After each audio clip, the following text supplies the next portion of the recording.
What's up geng, welcome back to my channel. Terima kasih sudah kembali ke channel ini ya. Kali ini kita akan melacak menelusuri jejak ketika Kopassus berhasil melumpuhkan OPM di Papua sebelum heboh-heboh yang ini juga ya, yang sekarang ini. Ketika mereka kemudian mengadopsi teknik pemburu jejak suku Dayak di pedalaman Kalimantan.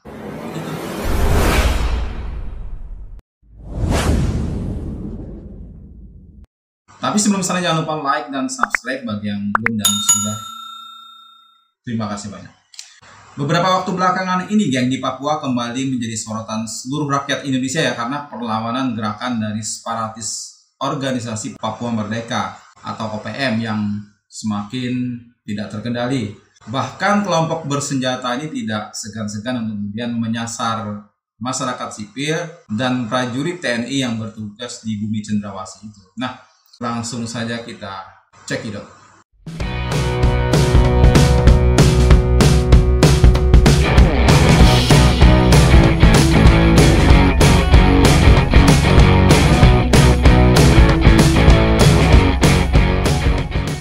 Ulah organisasi Papua Merdeka atau OPM ini semakin melebar, geng. Jadi untuk memuluskan aksinya, OPM kemudian membuka pendaftaran Akademi Militer Tentara Pembebasan Nasional atau TPN, milisi yang akan kemudian dihadapi oleh pasukan TNI. Lewat pantauan akun Instagram @infokomando, kalau kita lacak ya, ada sebuah unggahan yang berupa poster yang mereka pajang di situ di Instagram itu, yang memuat pendaftaran Tentara Pembebasan Nasional Papua Barat atau TPNPB. Dalam poster itu, geng, kalau kita perhatikan poster ini ya, itu ada kalimat yang kurang lebih itu menjiplaklah pesan dari TNI kepada rakyat Indonesia. Bersama OAP atau orang asli Papua, TPN kuat, bunyi kalimat di poster itu ya, kalau kita lihat. Jadi tak hanya itu, geng, dalam poster itu juga ada sejumlah anggota OPM yang itu menyandang senapan serbu dan pistol. Nah, sementara itu yang lain ada anggota OPM juga yang melakukan sikap hormat ya, dengan mengenakan seragam lengkap, baret merah dan kacamata hitam. Wah, ini seperti pasukan elit ya kan. Yang lebih konyol lagi kan, itu ada gambar sebuah jet tempur F-16 Fighting Falcon yang ditempel di poster itu. Jadi orang jadi mikir lah, sejak kapan OPM ini punya jet tempur kan? Ya ternyata itu adalah pesawat jet tempur F-16 yang dimiliki oleh TNI dengan simbol di situ bendera merah putih yang ada di ekor pesawat itu. Di sudut kiri itu kalau kita perhatikan ada poster terdapat lambang Tentara Nasional Pembebasan Papua Barat ya. Sementara di sebelah kanannya ada bendera bintang kejora milik OPM. Seperti halnya Akademi Militer di TNI, OPM juga menyertakan keterangan bahwa pendaftaran gratis nih, tidak dipungut biaya. Tak lupa untuk informasi lengkap bisa dilihat akun media sosial dan situs resminya. Ini promosi mereka. Poster ini mas diduga itu sengaja dibiarkan disebarkan sebagai alat propaganda, sebab yang sudah kita ketahui lah bahwa sejumlah pasukan TNI itu dikerahkan ke Papua untuk menumpas organisasi Papua Merdeka ini. Tercatat itu ada 3 batalion yang dikerahkan untuk memerangi organisasi Papua Merdeka ini. Ada Batalion Infanteri Yonif Mekanis 521 atau Dadaha Yuda, kemudian Yonif 121 Macan Kumbang, dan Yonif 315 Garuda atau yang lebih dikenal dengan julukan pasukan setan. Kalau kita telusuri akun media sosial mereka yang memajang poster tadi ya, kalau kita cek Facebooknya yang mereka cantumkan itu, tidak ada unggahan apa-apa yang menyatakan bahwa TPNPB atau OPM ini membuka pendaftaran Akademi Militer. Begitu juga dengan situs resminya yang alamatnya ternyata tidak valid, bisa dicek juga. Sejak Januari 2021 sudah 3 orang prajurit TNI yang menjadi sasaran OPM ini, geng. Yang pertama Prada Agus Kurniawan, anggota dari Satuan Batalion Infanteri atau Yonif 400 Banteng Rider Kodam 4 di Ponorogo. Prada Agus gugur setelah terlibat kontak senjata di Kampung Titigi, Distrik Hitadipa, Intan Jaya pada tanggal 10 Januari 2021 ya. Tak lama geng setelah itu, 2 prajurit kebanggaan TNI juga gugur akibat peluru tajam kelompok OPM di Intan Jaya. Jadi mereka adalah Pratu Roy Febrianto, anggota Batalion Infanteri Rider 400 Banteng Riders, dan Pratu Dedi Hamdani yang berasal dari Satuan Batalion Infanteri Rider 408 Subrasta. 2 prajurit yang berasal dari 2 batalion di bawah komando Kodam 4 di Ponorogo ini gugur pada tanggal 22 Januari tahun 2021. setelah diserang oleh kelompok OPM dari arah ketinggian ya di sekitar Kampung Sugapa Lama dan Kampung Hitadipa, Intan Jaya, Papua. Menyikapi hal ini ya, asisten pelatih ya, asisten latihan Kepala Staf Angkatan Darat Aslat Kasat KSAD Mayor Jenderal TNI Haryanto itu mengungkapkan bahwa di hadapan ratusan prajurit Batalan Infanteri atau Unit 315 Garuda bahwa mereka akan merubah pola latihan perang bagi prajurit tempur yang akan bertugas di Papua dengan metode latihan perang gerilya. Jadi hal ini dilakukan untuk meminimalisir jumlah korban jiwa dalam menjalankan operasi di Papua.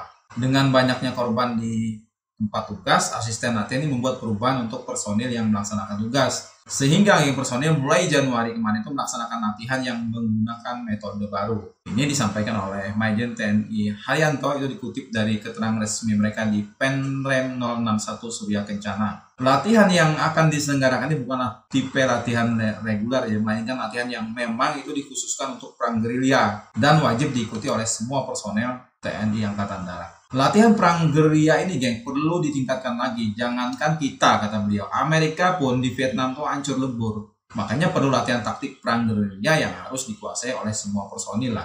Jadi tegas beliau, kita harus menguasai pengenalan karakter orang Papua atau OPM ini, baik cara budayanya, cara mencari makannya, dan cara mereka bertahan hidup. Sehingga tugas akan berhasil apabila kita menguasai kultur mereka. Menurut Majen TNI Haryanto, geng, seluruh prajurit TNI itu harus selalu mengedepankan kewaspadaan, insting, serta naluri dalam menjalankan tugas. Sementara itu, Kasdam 3 Siliwangi Brigadir Jenderal TNI Kunto Arit Wibowo yang turut mendampingi Aslat KSAD di markas Unit 315 ya, atau Garuda itu menyatakan, Papua merupakan daerah rawan yang memiliki medan yang sangat berbeda. Sehingga prajurit tempur TNI Angkatan Darat yang mendapat julukan pasukan setan itu diwajibkan untuk berlatih dengan keras sehingga dapat menyesuaikan situasi di medan operasi dalam menghadapi kelompok bersenjata OPM ini. Jadi tegas beliau, terima saja latihan yang akan kalian terima ini seperti apapun bentuknya. Karena itu yang akan kalian bawa di sana nanti. Senangi latihan, senangi pekerjaan. Sudah. Yang namanya pertempuran darat harus mampu bertempur gerilya. Tambah beliau lagi. Ternyata geng, tak selamanya taktik perang modern itu bisa secara efektif digunakan untuk melumpuhkan lawan. Kenapa? Karena terbukti dengan taktik kuno ala suku pedalaman, anggota Satuan Elit Komando Pasukan Khusus atau Kopassus TNI itu justru berhasil melibas anggota organisasi Papua Merdeka ini ya.